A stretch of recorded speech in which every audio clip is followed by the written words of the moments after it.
people are really out here acting, bro. Like they like it's like when you try to write a paper with the footnotes. Right. Remember what happened to you back then? Teacher see it like, you try to use. It's the called footnotes. plagiarism. Yeah. Well, I see you using the footnotes right there. So now you got people just doing AI shit, YouTube playlists, and just going and downloading somebody else's curated list, and then doing it in front of some people who don't know that list. Right. Welcome to the Your Peak Life podcast. Let's conquer the summit of life and reach the apex of our potential.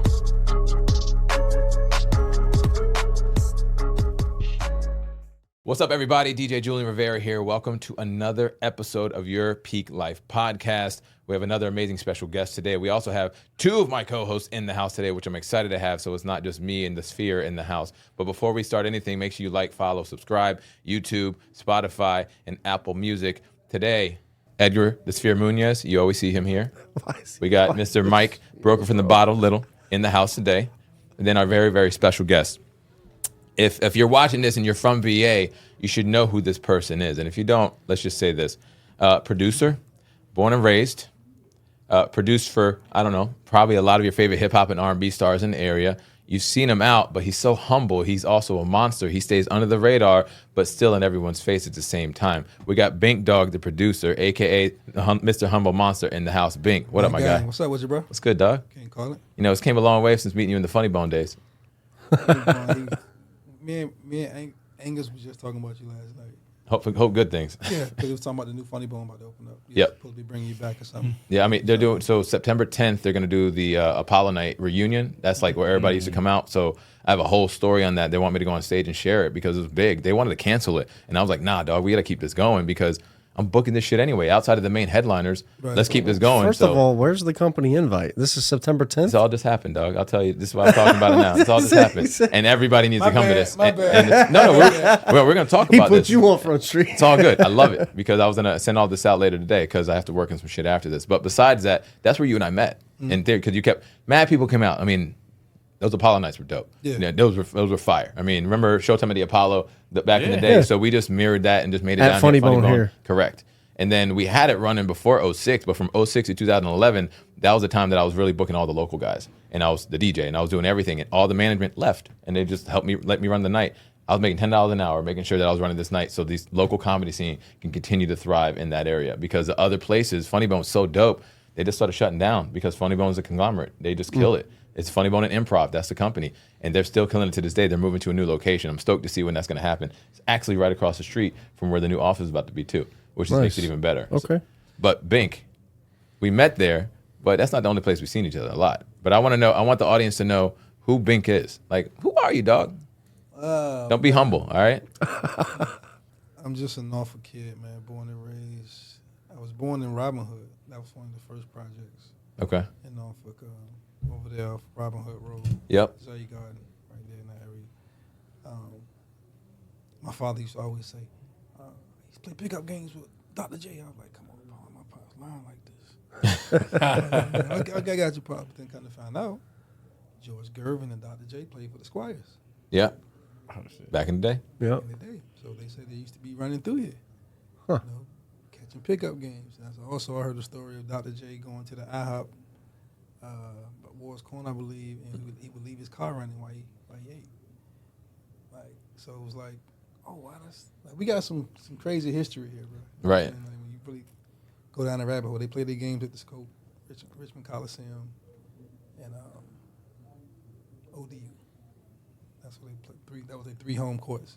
But the Squires was great. George Gervin and Dr. J. That's what I'm saying, bro. Like, think about that. Yeah, that's crazy. We just didn't have these to catch the moments, right? Correct. Yeah. But I think they said, when I read up on it, it was saying the owner had some tax issues, and he sold George Gervin first, and then he sold Doc like a year or 2 after that, and then that's when everybody in the town was like, man, forget the Squires. Right. And everybody was just livid with him, like, what are you know what I'm saying? Yeah. But that was the ABA. But yeah, so Robin Hood, and then from Robin Hood, my father got into a job at Sears and Roebuck. Used to be right down the corner of Princess Anne and Ingleside Road, which ended up turning into General Form later. Okay. It used to be Sears. Pops was a delivery guy there, and bought his first house in Fairmont, which is Shoe Park. And That's why I moved there when I was like 4, and that's where the movie began for real. Okay. 2725 Psalm Avenue. Okay. So that's when the whole hip hop, keep in mind I grew up with hip hop. I'm 53. Yep. Right. So hip hop is like 53, 54 years old. Right. Yeah. So That's true. think about it. So it's like when you first heard Rapper's Delight, it was like, what? Yeah. Right. You know what I'm saying? Like, whoa, what is it? Everybody memorized it. Like, everybody had to get that and just learn that whole song. So everybody wanted to say it word for word. It was something new. So then Breaking came out. Classic. Totally consumed me. Yeah. I was out here, we walking around with cardboard boxes, boom boxes. I was trying to find a spot to break it. Like, I can see you do head spins right now, bro. Never was good at the head spin, but backspin was cool. But the popping and all that, I was kind of Yeah. And everybody danced with the broom. Until you finally seen the string in Yeah. the Pulling back. finally seen Turbo had a string on that thing. But, Yeah. but yeah, man. So, but also I started playing drums in church when I was 8. Okay. Shout out to my mom. She that was all her doing on that situation. So now I play drums in church from 8 to about 14, 15 years old. Now I think I'm too cool. Right. Don't want to go to choir rehearsal no more. Yep. Fucking girls. Playing football at school now. So now my mom fired me because I'm missing verses. She literally fired me. She said she regretted for firing me to this day because she never found a better drummer. But she said, I had to show you a lesson. I had to teach you a lesson, though. Yep. I had to show you. That's her job, Yeah, yo. that was her job. So I had to fire you. So she fired me, and that's when I started getting into hip hop and DJing for the most part. I Right. started DJing probably 7th, 8th grade, man. Started really messing around, with turntables. And back then was a thing called the Dr. Rhythm Out. It's a little drum machine, a little blue and white joint, came in a little case. Yeah. Put it right in your pocket. One of my homeboys had one. What was his name, bro? I can't think his name, but he had one. He used to let me play with it whenever he was around. I was just like so fascinated with this shit. But the thing with me was, I would learn how to work the shit more than the guy who had it, Yeah. and it wasn't even mine. And I'm only on it for an hour or two when Yeah. you're around me, and you got it at your house. So it was like I was starting to pay attention to stuff like that too. But still, was never a dream to be Yeah. a producer. It was Interesting. never was in my. Were you aware of producers? Like, I totally love music. yeah. My father was a guy who went to the record store every Friday. Payday, liquor store, record store, house. All his friends come over and they listen to the albums. Yeah. What's the And, new album? You know what I'm saying? They're Yeah. drinking, sipping, album playing in the background, and let it play. So that's my father did this down there every Friday. So his record collection used to be a record store called Peaches. Peaches Record Store, which is now hair beauty supply store right there by the Broadway. Okay. Behind the Broadway, that used to be Peaches. Near military. Got you. Oh, that big ass one that's right there. Yeah. That used to be Peaches. Okay, I know exactly what you're talking Yeah, about. Peaches Record Store. So my pops was going to Peaches every Friday buying records, and so that's how that was my first exposure to the Barcades, Al Green, Right. Whispers, you know what I mean, LTD, like Yeah. all that. Like my pops was all in, Sam Cooke, so that's when I'm listening to all that, you know what I mean. And then my mom on the other end is super gospel, so she got the James Cleveland going, and The newer Al Green gospel. right, all that type of stuff. So now I'm getting influenced from both sides. Then, I go to the School of the Arts one year. I think it was 6th grade. Mhm. My sister got a scholarship to Norfolk Academy. So my sister was into theater and singing. My sister sing her ass off, right? So when we get over there, my mom was like, "Well, my son played drums." And they were like, "Well, you got any video of that?" Of course, church anniversaries. So she go get the church anniversary video. Got a video. We got content. I was like, "Yo, we'll take them." Damn right. So they let me in. So now I end up playing drums in the pit for the play, Wow. for the joint. I think her name was Miss Decker. And I forget her name. Would you say that was a huge influence for you, getting that opportunity, that music is going to be more than just a hobby at that point? Never. Like I say, you got to understand, this is regular for me. My family basically a traveling singing gospel group. Got you. You think what I'm saying? So this is normal to me. Like to just be affiliated with music. This is regular life. Like to go to most people go to church at 11 o'clock, get out at 1, go home, or 11 to 12, get home. Yep. We go to church at 11, maybe leave there a little early, go eat, get ready to go sing it. 2 other churches later, get home 9, 10 o'clock at night Got you. on Sundays. That was That's our- crazy. You show up, ain't got no drummer. Facts. No, You she had a missed it? drummer. She just had a drummer she wanted. You know what I'm saying? Yeah. So that all of this, that journey, it just pretty much seasoned me to do what I'm doing. So, like I said, around 7th, 8th grade, now I'm messing with the turntables and going to my guy house, my guy Roscoe house, and he got turntables. You know, Bobby Roscoe was a huge legend DJ Yep. in the area, and that's his nephew. Yep. And I used to hang over there with him and learn how to mix on his turntables. And I had another friend of mine named Steve Lawrence, and Steve had 12s too, so I would go to his crib and play. But I never had 12s. Right. Again, you know what I'm saying? So Now, just a question. Obviously, every generation has their music, right? Mm-hmm. And all the parents give you pushback. Now you're mixing in your house, I'm guessing, or playing with the music. Did you ever get pushback from your parents because it's hip hop now? You know, that was the new thing. you know what I learned early, bro? Rap music with good music, your parents don't normally complain too much. It was just the hard, crazy shit that they would be like, yo, turn that shit down. Yeah. Right. The You know what I mean? NWAs, the Ice-Ts. Yeah, like, and- but Tribe Called Quest and shit like that, they be like, yo, Okay. they like not really bothered by that. Yeah. You know what I mean? Because the music was soothing. They not talking about smacking you in the face. And, Right. You feel me? There was Yep. content It was there. content there, Yeah. so it was like it wasn't just some Yeah, I mean, a Tribe ignorant Called shit. Like, you know what I'm Quest. saying? Yeah, Because I come on. understood totally why your parent would want you to listen to that. Like Yeah. I don't like my kids listening to what's the guy named Rob Wave. Right. Right away. Yeah, because it's like he talks about dying too much. He does. glorifies it too much. It's like, bro, are you ever happy? It's like XXX Extension, RIP, same thing. Like it was all about stuff along Yeah. those lines. Like It's depressing. Okay, I understand one song or two, but like the whole album, bro. Come on, bro. It's- It has to be a brighter side. Did you tell? Like, we gotta show these kids Fat Albert, bro. Like Fat Albert will show you the problem, but then they will show you the remedy. You see what I'm saying? They expose what the Yeah. issue is. If you're talking about drugs in the neighborhood, Yeah. then they show you how to fix it. Well, that's Yeah. the progression that I think some of those artists fail at is like the first album, okay, you're coming out the mud, we get it. Now you're wealthy, but they don't talk about that. They're still talking about this. They're not growing as their albums. Exactly, and that's the Come out. issue but that's when you know it's a gimmick. Now you feel like you have to sell us this Yeah. in particular. You have to keep on this subject Yep. because this is what you think. This is your brand.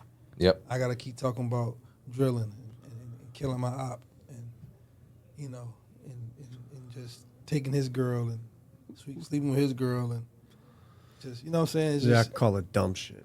pretty much. That's just what it I'm was. gonna be In a real, nutshell, man. You know what I'm saying? That's why It's a rhetoric. couple albums recently came out that are really helping me get through. That Clips album's fire. Joyner Lucas's new album's fire. Like, we need real music back. For sure, we need variety. What happened to the variety? Right. Yeah. You dig what I'm saying? Yeah, That's yeah. what I told about. I said, man, to me, music has become private school. Everybody wearing uniforms, doing the same shit. It's true. Wow. What outfits at? Why you have on the same shit I had on last week? Like, this is how crazy the Me Too culture is now. It's like Yeah. nobody cares about having signature. But the crazy thing is, them copying somebody else, they think that's their signature. Yep. Wild, right? There's That's no what's originality. crazy. Yeah. That's a valid point, bro. That's a clip. That was like that. You're right. Everything is just You know what I'm saying? It's Like, the bro, same. somebody paid somebody to make the Corvette look like what's that? The Maserati? Which one is it? Lamborghini. Yeah. yeah. Somebody got paid for that Yep. to come and make Corvette look like Lamborghini. Yep. Let's just think about that for a second. As if Corvette didn't already have a brand. Right. Legacies for decades. Seriously. You dig what I'm saying? So Right. now we this desperate now that we got And to you look like watering Lamborghini. down. Now you're watering down your own brand. But you actually paid somebody for that. Yep. You dig what I'm saying? But the guy who was probably in the office with these crazy drawings, they're like, nah. Yeah, like like every Friday, me and Mike will text each other. yeah, we're Hey, still this- old school with it. The new music. This is the new music that came out. Ghostface, we were just talking Yeah, about yeah, that. yeah. Like Sure. like the new one that came out. That was yeah, great. we're hip hop heads. Right for now, sure. I'm a big Lil Russell fan. I still listen to him a lot. Fabulous. I follow him on YouTube, all his albums sure. that he's dropping. But I keep going back to that. It's like the You bars have and the no music. choice. Right. Yeah, a lot of the new stuff, it's like, Because now, bro, also what I'm noticing is like, it seems like the kids feel like our era was the ceiling to creativity. Mm-hmm. So like, there's nothing else to create, right? So now you got these new artists coming out now that are basically picking old artists to mimic. That's You know what I'm saying? crazy to me. Which I don't understand. Like, I get doing a cover record, cool. Yeah. You know what I'm saying? Like, if I'm Barry White's my favorite artist, and I'm like, you know what? Every album I'm gonna cover a Barry song. Mm-hmm. But I'd be damn if I'm gonna pattern my whole career after Barry, Right. Right. and you think you're listening to Barry, listening to my album. Mm-hmm. Yeah. But now we're in a place where that doesn't matter. No. yeah, and you come from that era, everything had to be original. Come on, man, I get you beat up. Man, I was Yeah. looking at Worse. his feature list. He worked with some of the most creative people. Well, when he was talking about being out Missy there Elliott in Eve. LA, I did a little bit of homework because that's what I do, and I was just looking at this list like, you're beyond qualified to make these comments. I'll say, you know what I mean? I mean, Like, listen, the list of artists that you worked with, you got Kanye on there, you had Jay on there, you had Missy on there, you had like so many different styles Yeah. of music, For sure. and yep. it's the Definitely not the diversity same. that you're talking about. You've worked in it with the most creative in the history of the game, and now we're talking about. I mean, it's not who's doing it. Think about this: Girls All Pause, Lights, Camera, Action, Rulers Back. Sound nothing alike. No. They're all three different vibes. 3 different vibes entirely in the same year Yeah. From the So- same person. from the same person, Yeah. and still not sounding like nobody. Anyone else? Yeah. Right? So it's possible to have your own thing if you're interested in doing that. Yeah, for sure. It's just like, everything you can learn now for YouTube, right? YouTube is a for instance. That's what people don't understand. This is an example of how you can do this. Right. But this ain't just the blueprint. Like, this, it's no end all be all recipe here. You know what I'm saying? So it's like, I think people have forgotten how to add themselves in their work. You know what I'm saying? Everybody's just copy and paste. Yep. It's copy Yeah. and paste. It's I mean, copy and paste. you and I from VA, and we all came up in this era, but you were so deep into this era before we had the TikToks, the social media, and everything. This is when people actually had to go print flyers and put it on the car window. This is when you actually had to make the CDs and the tapes and actually have mixtapes and put stuff out there. Right. But you came up, in the same state with Tim, with Pharrell, with Missy. This is a hard question, and I don't think it really is in the scenario. What kind of pressure did that put on the other producers? Because the bar has been set so damn high. Because it's you, it's Knots, it's Danger, it's there's mad producers that made it out of this area, but everyone only focuses on them. You got. I look at it like, even with sports, like, it's like everybody's on this island, right? Every so often, this helicopter comes in and picks somebody up, and be like, "We're gonna take you to the good shit." You know what I mean? And you be so happy for that person, like, "Yo, they taking him." Like, "Oh shit, hope they come get me next time." You know what I mean? Right. So it's like, that's how I feel, because Timbaland, they were like first. Yeah. You know what I'm saying? As far as from this area, like, Yeah. Mad Skills set the tone for us. Yeah.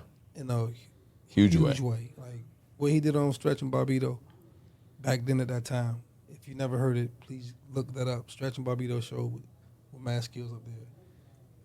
Demolished it. Right? This was when freestyling was the shit. Like, Skills went up there in a time where New York reigned supreme. Mm-hmm. You know what I'm saying?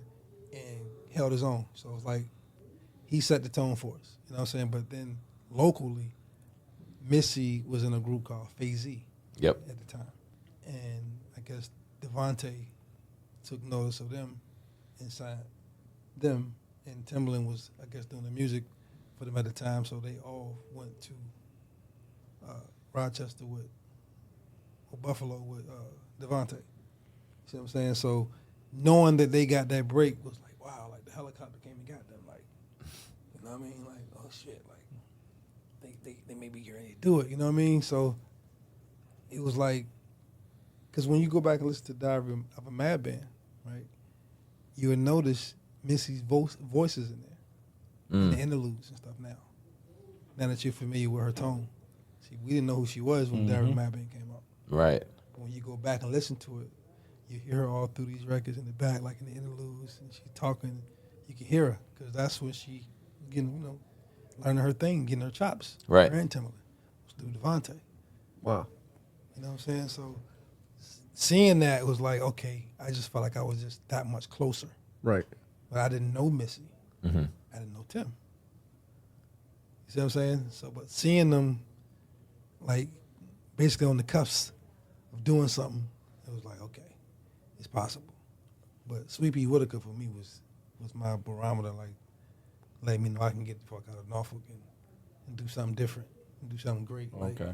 I'm from Norfolk. He's Yeah. from Young's Park, which is not even 3 minutes down the street from Shoe Park. Literally.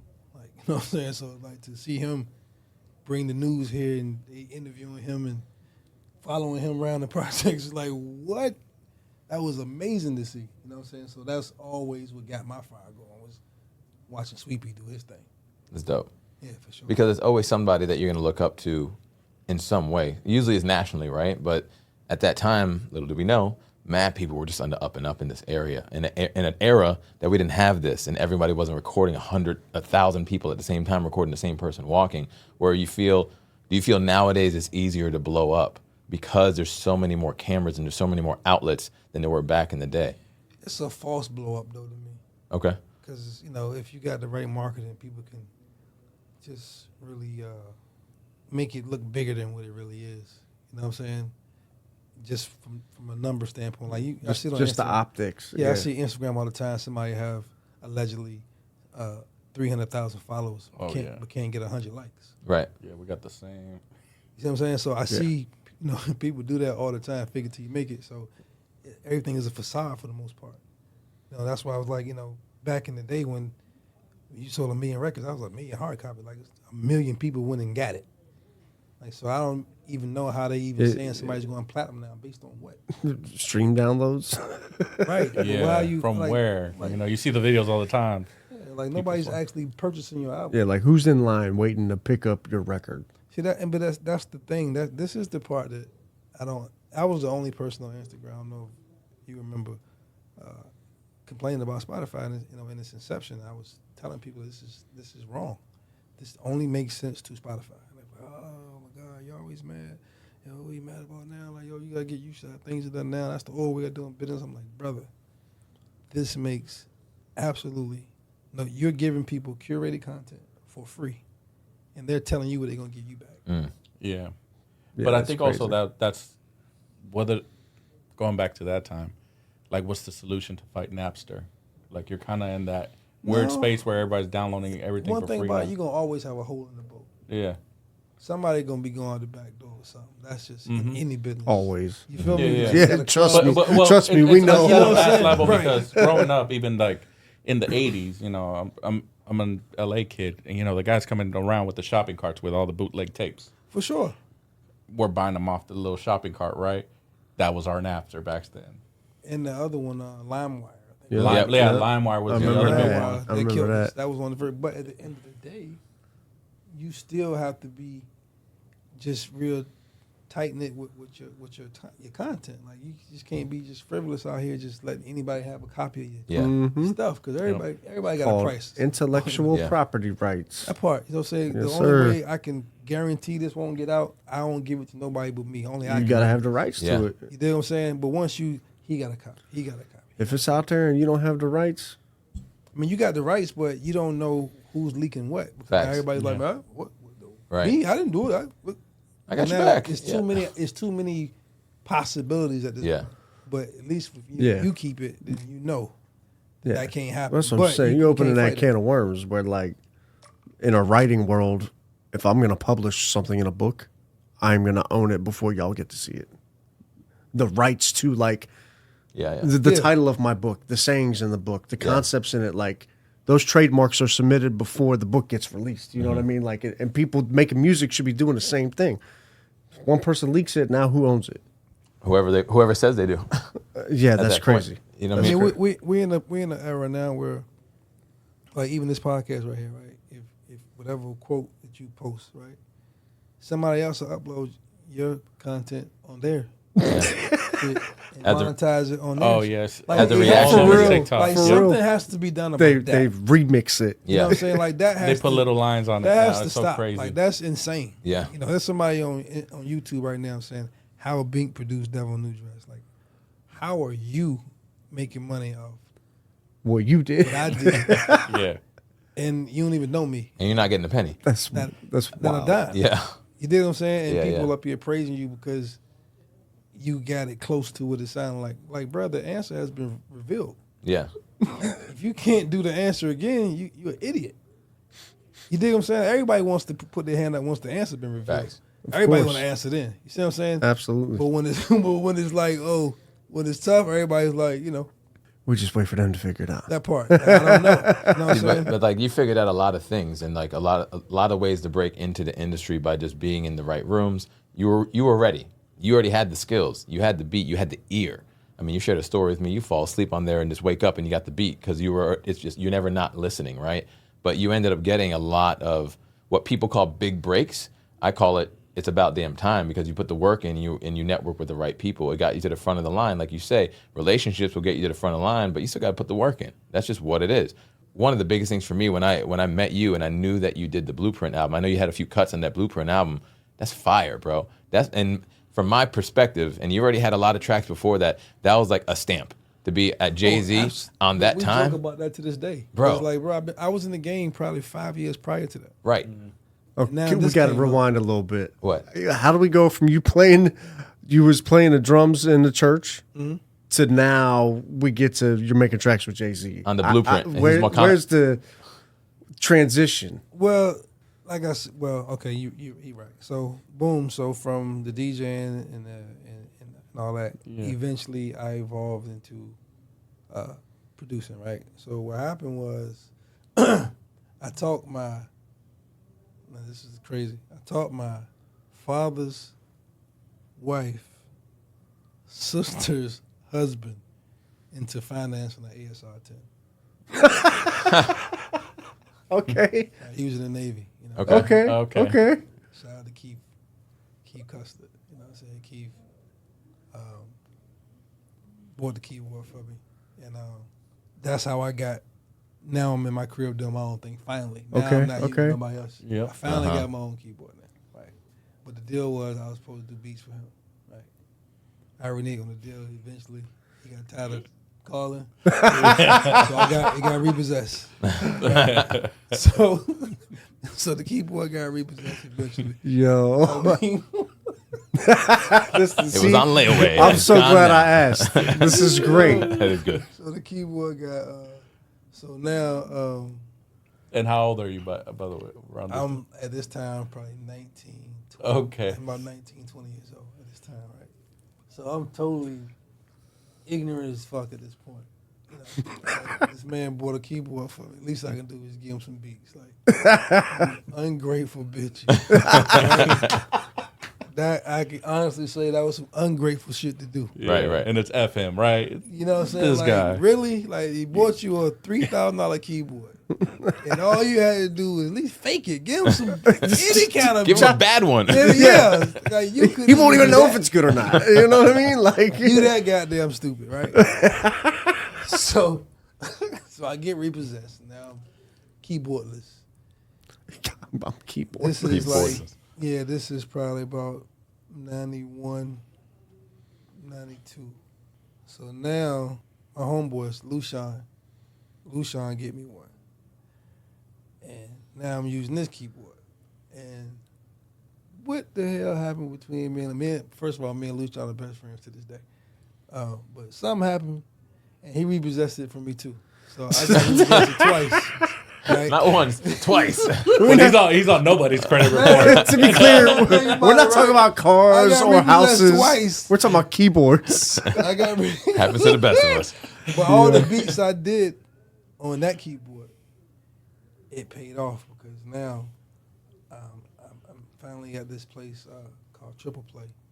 It was a barbershop car wash studio, right? On Virginia Beach Boulevard. Right there by Discount Auto Sound, right? Not too far. Not Yep. Discount Auto Sound, but Discount Auto Sound. Yeah, and right? Guitar Center and the whole joint in that area. Right down yeah, that way, right? So I'm up there with my man Chance. Shout out to Chance. And Chance was actually another guy. He's from Virginia Beach. He went to Bayside. He's the one on that song in the '90s with the black girl. Will you find me? That's his voice. Okay. That's him saying that, and he rapped on the first Blackstreet album. You know what I'm Nice. saying? So that's a good friend of mine. So again, that made me think I was closer, seeing him get his, his little shine in that way. So now, Teddy's getting a haircut. He hears me upstairs. Comes upstairs. Teddy Riley, to be Teddy fair. Riley, Yeah. Okay, Riley. perfect. So he's like, yo. Okay, yeah. He's like, yo, Because he had a studio here, right? Yeah. yeah. But he came back to get a haircut. Yep. So we right over top of him. So he's like, yo, play some more joints. So at this time, it's floppy disk. Yeah. So I put the floppy disk in. I got to strike a little conversation. Cause Yeah. Preload Preload and shit. So I got a straight conversation between every beat while this floppy disk is loading all this stuff up. So I finally played boom, boom, boom, boom, boom, boom, boom, boom. He's like, yo, Yeah. what's this? He's like, yo, go get Markel. Call his brother in the room. Like, yo, what you doing tomorrow? I said, shit, what you need me to be doing tomorrow? Right. Like, fuck you mean? You know what I'm saying? So he's like, yo, come to the studio. And when he said that, Boom. because everybody that was from here, they produced. We were all just salivate and look at future records, bro. Like, I gotta get in there one day. Yeah.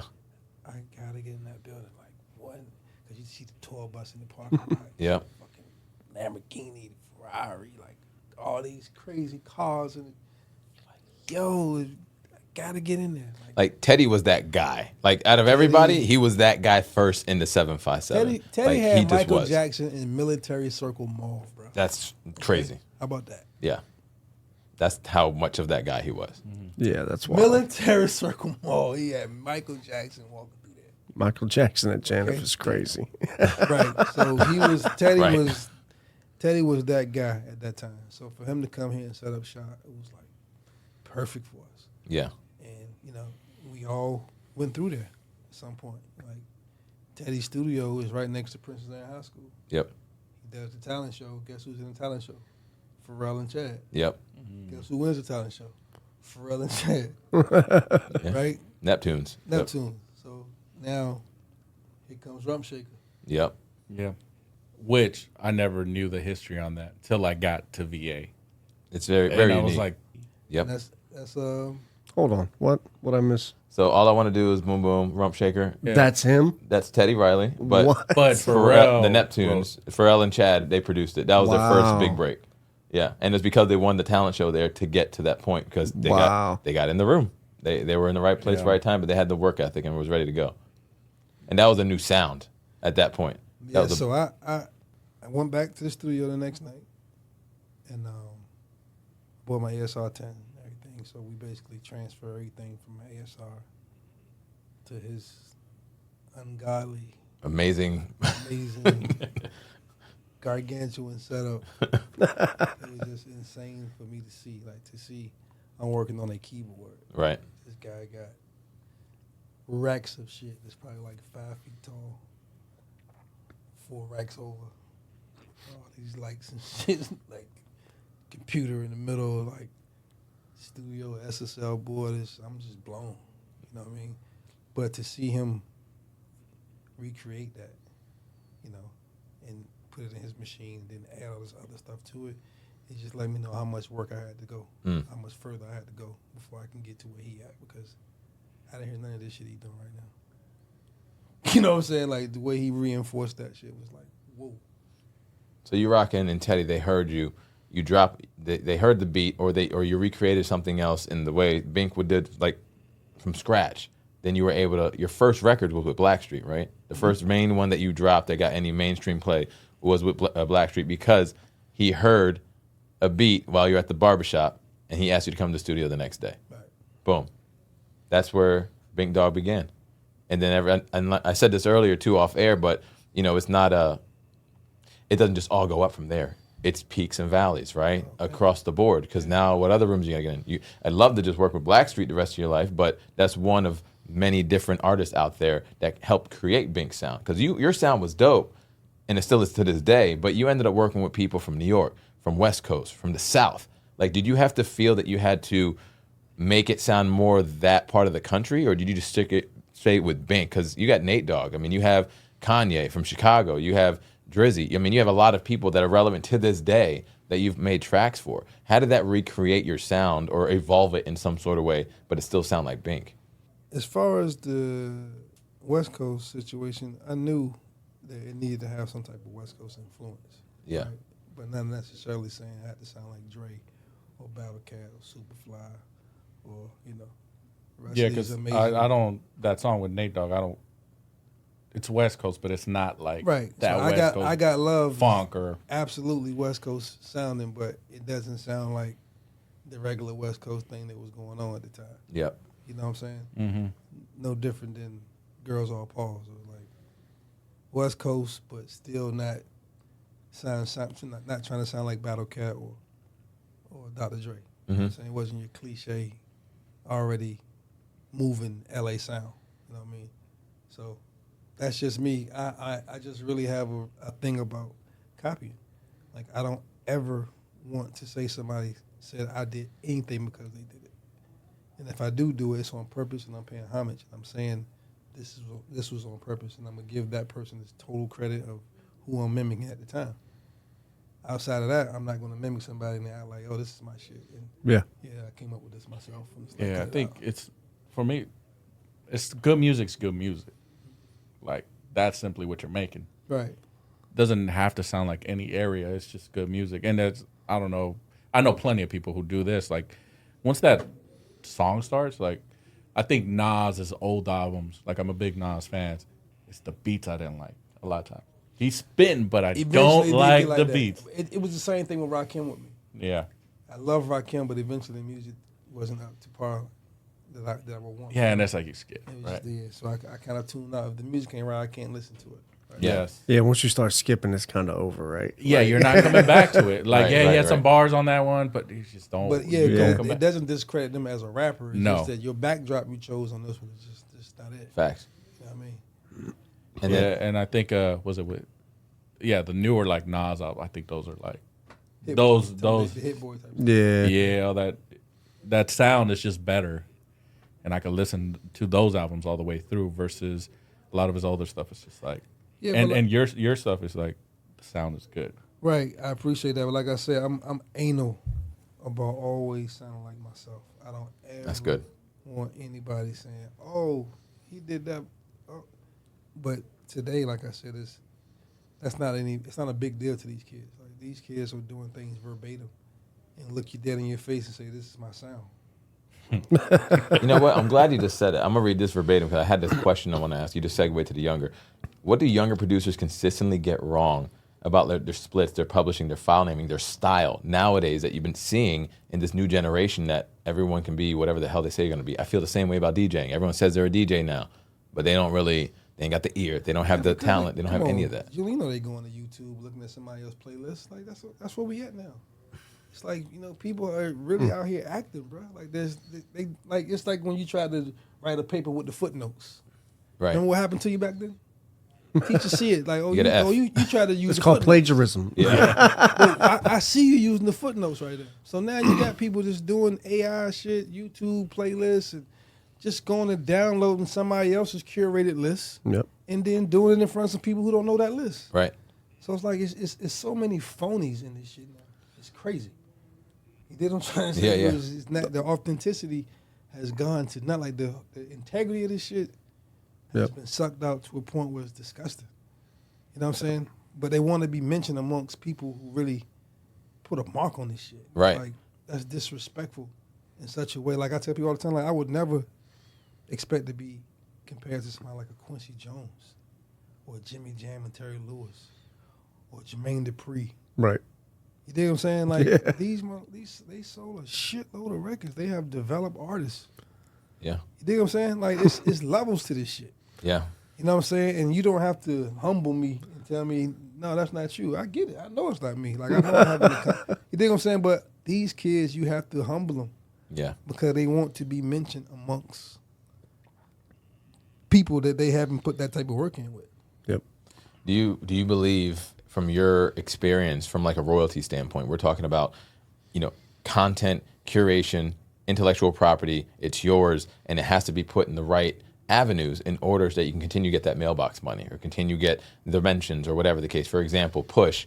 People don't realize that that part in the Arby's commercial, that little snippet, was from Push's song, "We Are the Beef." That little sound, he gets paid 40% royalties every time that commercial drops. Now, we know that when commercials go out there or any kind of marketing, it's always a gamble, right? You never know if it's going to hit. You never know if it's going to resonate. We never know what kind of revenue it's going to bring in. That one worked. So he's getting paid on things like that, but he couldn't have been in that position if he didn't have the right team to monetize that specific song and make sure it was in the right channels to make sure that anytime that played, he would get paid. So from a royalty standpoint, nowadays, what do these cats have to do, OGs and new guys, to ensure that they'll get that mailbox money as they move forward the rest of their lives? Retaining ownership. And how, though? Like if they want to be with record companies and other stuff like that. I mean, I think the thing I learned from watching Nipsey, right? Nipsey, yeah, RP. From watching Nipsey work, it was just watching him build his network. Like I seen him go from 100 people to, 1,000 people to 100,000 people.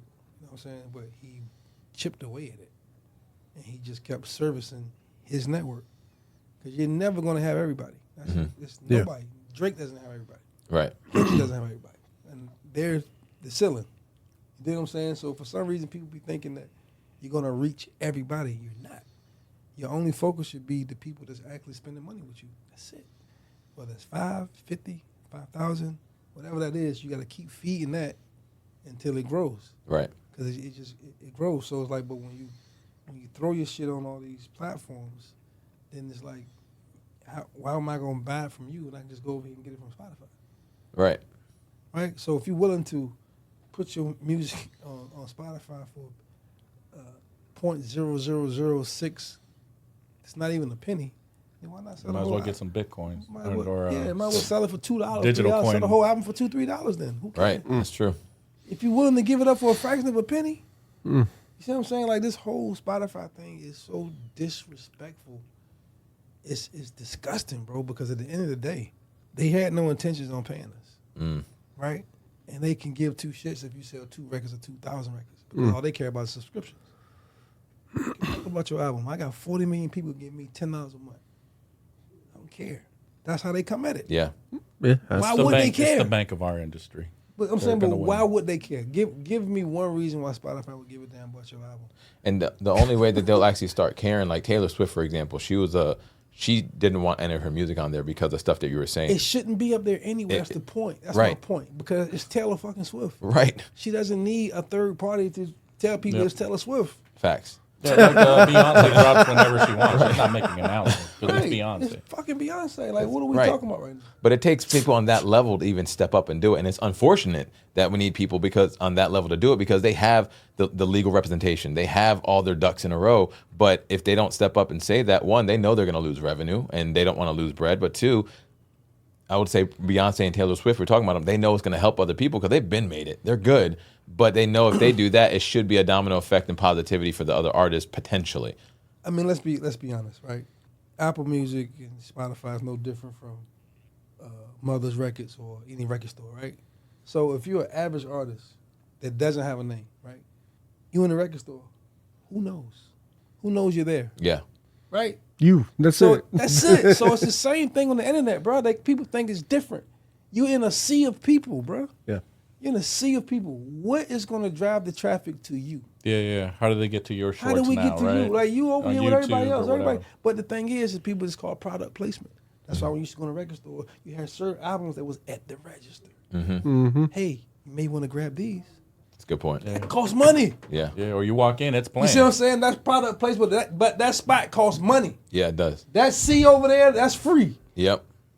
You can come in here and get in the wave pool with everybody else. Yeah, because I remember even just You know what I'm saying? No, because I remember even just walking into the record store and it's like, yeah, Jay-Z, Outkast is out. What am I gonna get? I walk in because I couldn't afford both, but Outkast is playing. I was like, oh yeah, I'm gonna grab that one. That's the extra. Yeah. I went in. They're both at the front. Yeah. It was the Virgin Music Store in Times Square back in the day. I Yep. remember when they wanted to buy an album one day and they had Titanic playing on every screen in it. The movie Titanic? What? Yeah. I bought Titanic. I had no choice because it was so good. I was like walking through the store like this, like trying to, you know what I mean? Trying to get what I bought.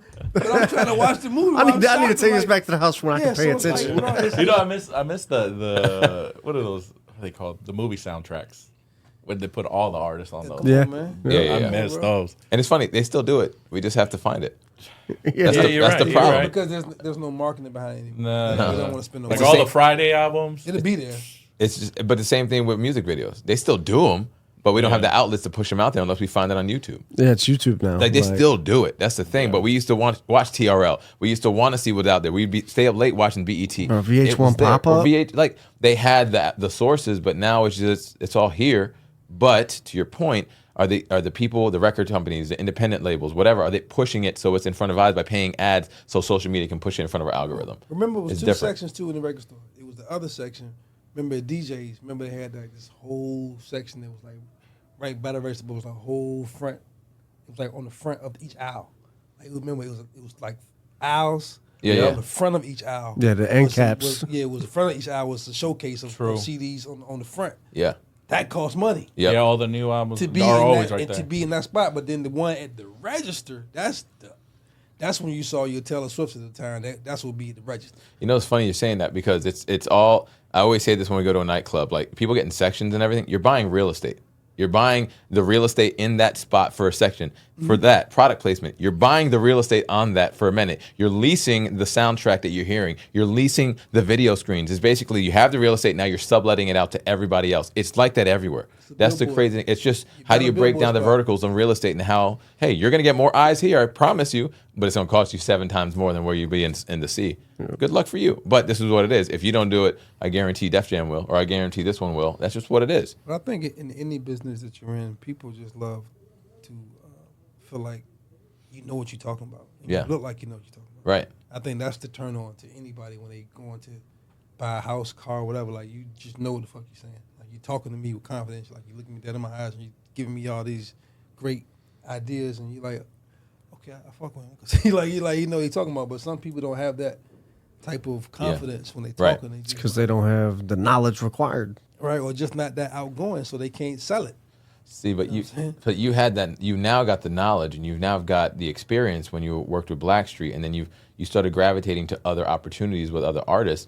And I'm gonna circle back to the Blueprint because again, you got to be on one of the best albums of all time, Jay-Z's The Blueprint, and you got not only one track on there, you got 3, right? But then out of that one, like, how did that work, and how did you even get that opportunity that created even more opportunities like Beanie Sigel and all the other cats who just heard the tracks? Like, he produced 1-800 Hustler, Beanie Sigel, like, because he heard you on Blueprint. Is that right? No, I did rap for my niggas for Beans on Beans album. Even better. So that was before the Dynasty album came out. See what I'm saying? You have so much that you can talk about and That's put to that. It's crazy. like, the resume is ridiculous. Like, but I've actually been listening to you for 30 years. facts. it's wild. That's what, Yeah. So- like, you did that beat earlier. I was like, that's a Blackstreet song. I know that song. yeah. Yeah, but like I say, it's being consistent is the hardest challenge I think for any business. Yeah. Is being consistent. Like you go to a restaurant sometimes, the food was banging, and you go back next time, like man, come on, Yep. That's true. what happened? New management. Yeah, that's you true. know what I'm saying? Something, Yeah. you know what I'm saying? But it's just like it's the same thing with music. Like you can't come one day and be on fire, and then come next time you're ice cold. Yeah. You know, they may give you one more time to come back and be ice cold. But outside of that, you got to be consistent. So the consistency comes to showing up, doing what you're good at, and making sure. But then the consistency comes, how many eyes can you get on you? How many people can see what you? How many times can you be in that barbershop and can Teddy Riley just hear it in the background and actually want you to come to the studio the next day? How many times can you emulate that over and over? I'm not asking a question, but it's one of those things of getting in the room that I always talk about. How many times can you show up and maybe hope there's an opportunity based on whatever you're providing? To your point, it doesn't matter what the industry is. It's just showing up is half the battle, and then being consistent is another part of that. What? And today it's like the social media thing that he's talking about. People are copying. Yes. They're consistently copying. They're consistently copying, but they're not consistently putting the product out That is also true. to get to those eyes. But you got into a room too, and fast forward to COVID time. To be fair, you produce in a studio. You're not producing in front of people. Let me stop right there. You guys, next time this happens, you guys have to go. Bink versus Knots is fire. I just want to be very clear. And this is something that they've done. Knots is another amazing producer. We'll have him on the show, and eventually, he is a Martian. He's produced. They're two peas in a pod, bro. Their own individual sounds, their own individual lanes. He's from here, Norfolk, the whole 9 yards. But they do a show. It's like producer battle. Is he'll go on, he'll drop a beat. Then not to go on, he'll drop a beat. And then like, oh, you got that one? What about this one? Remember this? Boom. And this. And it's like, oh, it's just fucking fire. I love seeing that. And when y'all did it at the Norva here for a little bit, I was just in to see like everyone else. I'm just like excited, just being a fan. You was in there that night? Damn right I was there. But yeah, that's the thing. Like I don't need to call for like I want to show up and support and just be there. Like this is what I'm talking about. Like I remember that shit. You did one in Carolina. I wasn't able to make it, but that's what made me go because y'all did it there before you did it up here. And I'm like, yo. When Nas dropped that the Busta beat, I was just like, fuck. That was his viral. That was that was like, damn, like I gotta be there. But then you had the other. I'm like, this is fucking fire. So then when they get a chance to do that, a producer battle, especially when you know the tracks, they don't play the lyrics. They just play the beat. That's all you need. And it's like, yo, just think about that. It's like battling, freestyling back and forth, but with beats. So when you do that again, by the way, are y'all doing that again anytime soon? Who knows, man? We're gonna see. But I think what makes it unique is that we play the original sample. Yep. And then it morphs into what we did with it. Like Oh, okay. seamlessly. You know what I'm saying? So that's You gotta be a music head to like to thoroughly enjoy it. You gotta understand the art. You know what I mean? That's huge because most of the time every beat's sampled. You know, especially from a DJing standpoint. Like I love when I can DJ and seamlessly mix it into it on the fly live. It's like, yo, y'all hear that? And most people don't. Like y'all hear what I just fucking did, right? Like that was fucking fire and it was live, but. The fact that you guys can do that is super dope, but you were in a room that you were able to remix in a different way. You know, you have a pair of shoes, bro. Like you're a producer, and you have a pair of shoes. There's only 6 of y'all that can say that, right. and who? So just tell the story and who they are and how this even happened and how you got a pair of shoes. And I'm about to bust out the pair of shoes just so you know and have you autograph them live on camera. Okay, just want to be clear. That's a layup. But yeah, he does what he. Kevin Durant does what he called a producer pack. Okay. Whenever he comes with his new shoe, whatever the new shoe is going to be, he picks his favorite producers, hip hop producers, and gives them total creative control to remix the shoe. So it's basically the same shoe, but you can change the material and certain parts of the shoe, the colors, whatever you want to do, customize it to how you like it, and then they sell it. So the first one was Ninth Wonder, Boy Wonder, and Cardo Got Wings. This one was Alchemist, Metro Boomin, and myself. So it was just the honor being in the company with them two guys. Anyway, Right. yeah. And then you got it. You customized it. You made it. You really made it 2 up, 2 down as VA as you possibly could. I tried to make it as VA. Like I said, this same tattoos on my arm right here is the same. That's the exact thing that's on the back of the shoe. Let me get the shoes just so y'all can see this. I want you to hold these joints, yo. It's easier when you're on camera that way. So yeah, so this right here is a direct reflection of my tattoo that's on my arm, and this is what we use to put it on the shoe. You dig?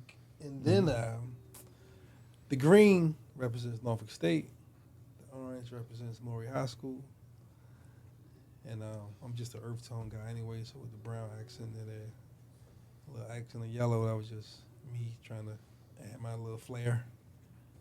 But yeah, that's what this whole shoe is based off of. It's a whole Norfolk movement. Show the bottom though. Put it side, like hold them side to side. Edgar, since you got them both in your big ass hands. Now you got to show the bottom, both of it side to side. English isn't his first language. I'm sorry, guys. Right here. There it is. Boom, boom. So AKA Humble Monster. So I'm gonna ask you those are this fire. live on air. Bink, I want you, if you don't mind, you mind autographing these for me, Doug? Well, yeah, give me something harder to do, man. This shit too easy. But it's dope because he said, he was in the room and KD liked that. He liked your A beats. certain spot where? Dude, you do you. You remix it how you want. There you go. Because that's your shoe, bro. Do whatever you want. My name is Mike Little. I'm just kidding. But the fact that, he does those packs, I mean, KD's a music head. He's an OG now. We got to call him OG. And it kind of sucks because a lot of the OGs in NBA, they're about to be out in the next few years. But it's pretty awesome to see that legacy and that career. And it's very relatable to a lot of these producers. To be fair, producers, I feel like, are more on the forefront than they ever were. Like producers, they're like Metro Boomin, for example.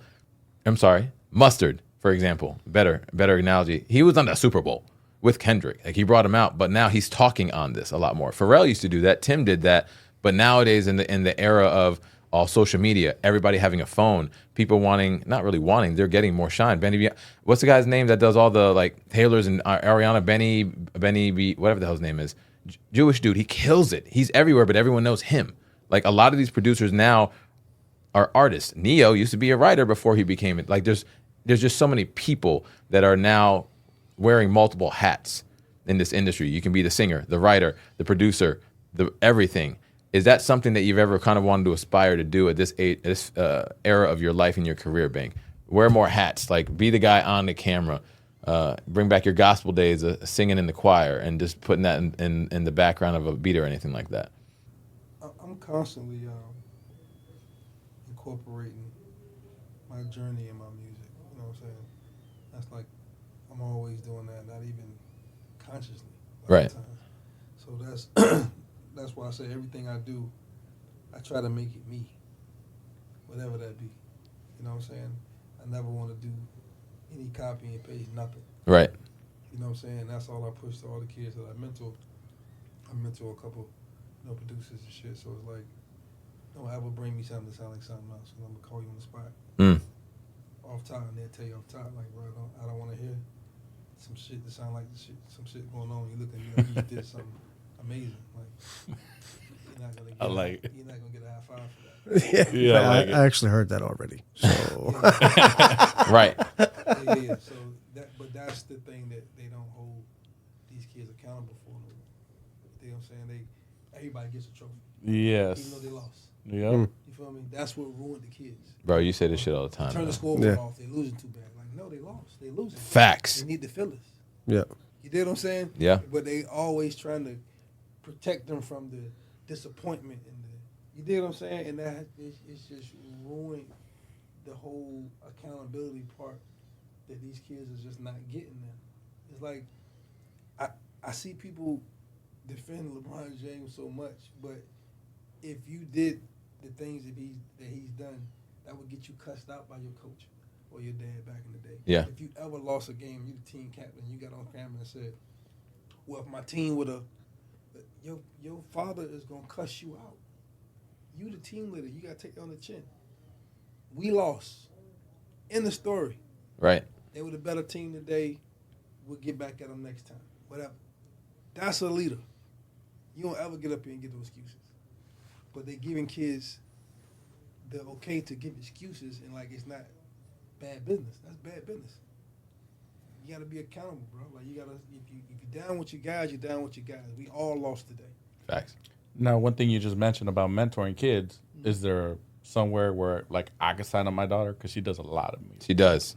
Oh, First She time really I met, does. First time I met his daughter, she's like, hey, listen to this. She didn't even say hi. She didn't say nothing. She Yeah. just was ready to go. Hip-hop. Seriously. More like she's got those fast beats from like Japan and all that stuff. I mean, still But music. she's playing the drums. I got her in drum lessons and all that. Oh. But so she's getting a little world tour. Right now we're going through Red Hot Chili Peppers, and then we're gonna go into Turn on corn. we're going there Next. next. Corn. Yeah, so we're going down the little rabbit holes, and I always show her producers like you, and I was like, look at this beat. This is where it came from. Check this out. This is from this era. Yeah. And so she's got the ear for I it. love to hear it. Yeah. But I don't know if you mentor. Is it just like your family that you're mentoring, or? No. Total. Like I mentor And my kid Audio. He has autism. Oh, Out okay. in Jersey. I invite him up to a beat battle that Jerry Wonder just had recently in New York. That's dope. I just Got blasted it. him out of nowhere. Told him Dad, bring him down. Yeah, because she's serious. I It's, love you it. know, That's you know what's your up. kids. It's not like an overnight thing. Right. It's like she's serious. She's been doing it for like 2 years now. Years, yeah. Yeah, So she's I'm on like buying equipment now. I'm about to buy a whole drum set for the house. Right. Your house is already Aside loud, from by the the- way. Well, the thing is, Make sure it doesn't get repossessed. Actually, buy it outright. All right. Yeah. well, if you do get Are you financing this? get the drum set, they have these rubber lids for them. Well, they got the digital ones now that look and feel real. Yeah, they still feel real. But I was saying if she still want, you want to give us some real drums, you know what I'm saying? So, but you can put these muted lids I've on seen them, that, So yep. it doesn't make it as loud. That's dope. Yeah. Nice. That's a good idea. Yeah. Bing, we're going to wrap up because believe it or not, we hit an hour, yo. This shit goes fast. But before we do this, I got a line I want to ask you. I want you to finish this bar. All right? Hit me. Tenacity in the studio sounds like. Something you haven't heard. Like I said, I try. When you allow yourself to have a true approach to stuff, then you're not led by anything. So I feel like when you have tenacity, it's like you end up doing something that's unprecedented, or you know what I'm saying. I like that. You feel me? So it allows you. I tell people all the time. Once you start using it, for instance, you automatically put yourself in a box because you think you have to be this way. But when you just go at it and be like, you know what, I think that's hot. That's it. And that's how I've based my whole career on that. I Right. think it's hot. I don't care if you don't hear it. I don't care if you don't hear it. I hear it, and I'm sticking to it. 'Cause when I did Devil New Dress, they said boom, bap was done. Mm-hmm. Literally. They said it was done. They said it was over. They had 808s and hand claps in it. He was done. And look. So I'm always bet on me. Damn right. That part. Always bet on you, dog. Yo, what's the social, man? What's your IG, all the other stuff, so we know people can follow you? Bink the Humble Monster, IG, and sound.This on Twitter. Okay. SOMMEF. Anywhere else they follow you? Any other things coming up that you want them to know about? Any shows? Any other projects that you're working on that you can actually talk about? Look out for this AZ new EP coming. All right. Oh snap! Okay. Me and Young Chris been talking to. Great Rockefeller, day one Yep. brother. Young Gun. Yeah, Young Gunner. Me and Young Gunner been talking. So yeah, that's kind of excited about that too. Damn right, Nice, bro. nice. Bink, we appreciate you being on the show, bro. Appreciate y'all having Absolutely. Seriously, Thank they you. could have went for like 3 hours, dog. We wouldn't even have known. But I appreciate you, dog. Bink, on the show, we appreciate you guys tuning in. We got Edgar the Sphere Munoz. We were talking so much, I didn't get a chance to joke his head today, but it's okay. We got way other two, man. other joints that we can talk about. Mr. Mike Little, Broker for the Bottom. Don't forget, his new book's coming out very, very soon, and we'll talk about that on another episode. DJ Julian Rivera. Make sure you follow us, please. Apple Music, Spotify, YouTube, Your Peak Life Podcast. IG for me, at DJ Julian Rivera. Signing out. Peace.